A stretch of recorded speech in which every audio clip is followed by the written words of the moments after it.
formation qui a eu lieu. Madame Salouha Bouzgarou est avec nous pour nous en parler. Elle est la coordinatrice de ce projet et elle est également elle est directrice au CITET qui organise cet événement. Madame Bouzgarou, bonjour. Bonjour madame, bonjour.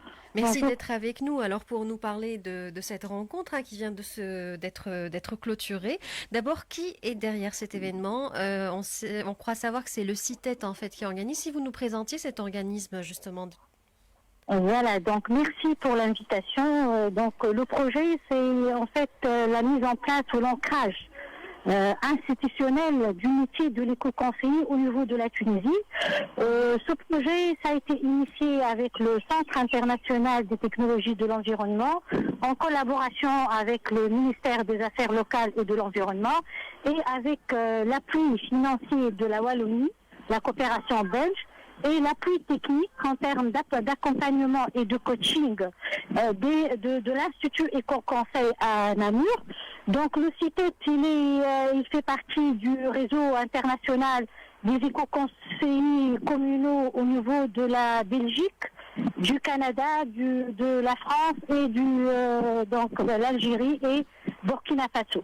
Donc l'objectif de ce programme national de formation des éco-conseillers, c'est de créer un métier au sein des communes tunisiennes pour en fait apporter un changement territorial, local, surtout après donc la promulgation du code des collectivités locales et la décentralisation de l'activité communale. Et aujourd'hui, on parle de la gouvernance environnementale locale en vue d'avoir un impact positif, que ce soit sur le plan environnemental, économique, social et sociétal, et bien sûr d'améliorer la qualité du vie du citoyen et de réaliser l'égalité sociale.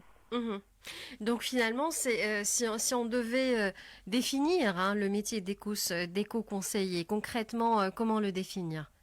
Alors, l'éco-conseiller, c'est un intermédiaire, c'est un facilitateur, c'est une interface de développement durable qui va essayer d'apporter un changement socio-écologique au niveau de sa collectivité, qui va rapprocher et le citoyen, et la société civile, et les acteurs de la région, que ce soit des industriels ou autres acteurs, les rapprocher autour d'une problématique environnementale en lien avec le changement climatique, la gestion des eaux usées, l'économie de l'eau, le transport durable. Donc comment mettre en place ou développer une ville durable.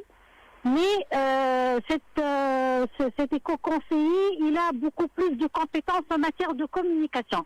De communication, il est outil, il a beaucoup d'assertivité, d'écoute active, de gestion de conflits, d'approche participative pour donc gérer une problématique et apporter une amélioration par rapport à sa collectivité. D'accord. C'est ça l'objectif de la création de ce métier. Et aujourd'hui, cette journée d'information autour de ce métier, donc il y a eu une rencontre entre les présidents des communes tunisiennes et les présidents des communes belges, français et canadiens, pour échanger autour du métier de l'éco-conseil et le déploiement de ce métier donc qui est initié par les Belges, donc au niveau c'est-à-dire le déploiement au contexte local et conformément à un besoin qui est exprimé par les communes eux-mêmes. Très bien. Donc c'est pas vraiment un métier ou un poste qui existe déjà dans les communes tunisiennes. Non, justement, le métier, c'est un nouveau métier qu'on va donc l'initier. Le CITET est en train de former l'équipe des formateurs qui vont assurer donc cette formation qui sera lancée en mois d'octobre 2021, donc pour la sélection des communes et des apprenants. Et on est en train de travailler sur cet ancrage. Et c'était ça l'objectif de la journée. Donc il y a eu des discussions de la part des élus et des acteurs locaux comment on peut également donc créer donc le cadre, c'est-à-dire Oui. promouvoir le cadre institutionnel et légal et outiller la commune du budget, des moyens financiers et techniques pour, c'est-à-dire créer un environnement pour ce nouveau métier. D'accord. Et donc aujourd'hui, d'après les rencontres justement et les débats qui ont eu lieu autour de cette journée d'information, vous avez senti qu'il y a une ouverture, une bonne réception justement de ce nouveau métier de la part des élus, comme vous avez dit, les représentants des communes qui sont présents. Oui, Le besoin justement, est exprimé, vous avez dit, oui. Oui, justement, comme donc il y a eu des échanges avec des éco-conseillers internationaux, ouais. donc les communes tunisiennes sont vraiment très motivées pour mettre en place ce concept, mais peut-être ils ont aussi s'exprimer par rapport aux freins qui peuvent entraver le métier en matière de motivation et de l'éco-conseiller, de la commune et de budget aussi à allouer, parce que la formation, la durée de la formation, elle est blindée à distance et donc présentielle, et il y a un budget à allouer. Bon, pour la première promotion, c'est un programme national qui sera financé par des bailleurs de fonds.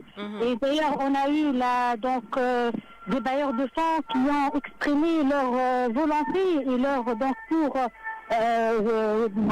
soutenir et appuyer ce projet. Soutenir, voilà, soutenir cette première promotion, mais après elle sera dédiée à la société civile, la deuxième promotion, et on compte aussi mettre en place un master en éco-conseil pour améliorer la réinsertion professionnelle des jeunes diplômés et c'est-à-dire faire bénéficier beaucoup plus de personnes qui sont motivées parce que l'éco-conseiller, il a beaucoup de compétences par rapport à la communication, à la gestion des conflits, à l'approche participative, etc.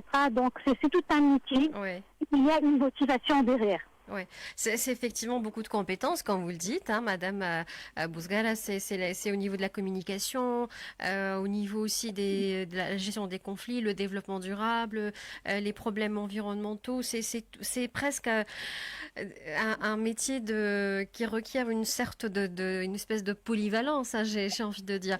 Donc ça a débuté ce matin par un retour d'expérience à l'international. Donc il y a eu une présentation ou un petit exposé de ce qui se passe ailleurs et comment est-ce que comment les choses évoluent justement de l'autre côté de la Méditerranée. Bon, de l'autre côté, le métier, il y a un ancrage légal et institutionnel du métier au niveau des communes. Et les communes belges ne peuvent pas avoir aucun budget s'il n'y a pas un éco-conseiller qui est recruté pour jouer ce rôle de relais et d'interface. C'est dire l'importance de ce poste. Voilà. Et puis, il y a un état d'esprit, une culture par rapport aux aspects écologiques, mais également, il donne beaucoup d'importance à l'aspect social et à l'acceptabilité, c'est-à-dire de la collectivité du citoyen. Donc, de ce formateur ou de ce relais qui va donc apporter surtout un changement socio-écologique. Et il joue le rôle d'interface surtout entre le citoyen et la commune, donc dans une approche participative.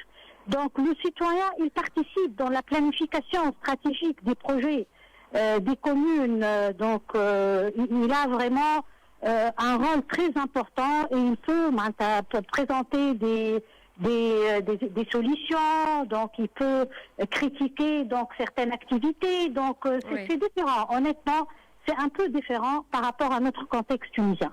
Mais donc on va essayer donc d'intégrer donc le fibre de l'éco-conseiller au niveau de la Tunisie, donc à travers la première promotion. Et ça va venir, c'est-à-dire cet état d'esprit et cet impact socio-écologique au niveau des collectivités locales. Très bien. Donc la première phase, c'est cette journée d'information. Après, quelle est la suite donc de ce projet? Une formation.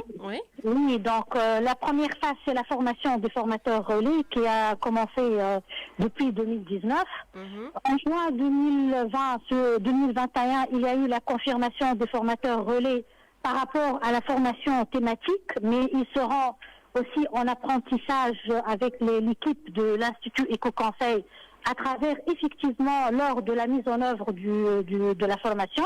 Et en octobre 2021, on va lancer l'appel à candidature pour sélectionner et les communes et les candidats. Oui. Voilà, les candidats à travers aussi un jury du récit. Hein, parce que le CITEC, comme j'ai déjà signalé, il est membre du réseau international des récits qui regroupe les Canadiens, les Français, les Burkinabés, les Algériens. Donc, on est une communauté, donc on travaille ensemble. Et donc, toute validation des candidats et de déploiement de programmes et tout, ça passe à travers les différents partenaires. Oui. Ouais. Très bien, merci beaucoup Madame Salouha Bouzgarou, coordinatrice de ce projet au niveau de donc pour la Tunisie. On vous souhaite bonne continuation, beaucoup de courage pour la suite et on suivra certainement avec beaucoup d'intérêt les autres étapes de ce projet. Merci beaucoup. 13h41, vous écoutez le midi, c'est à vous.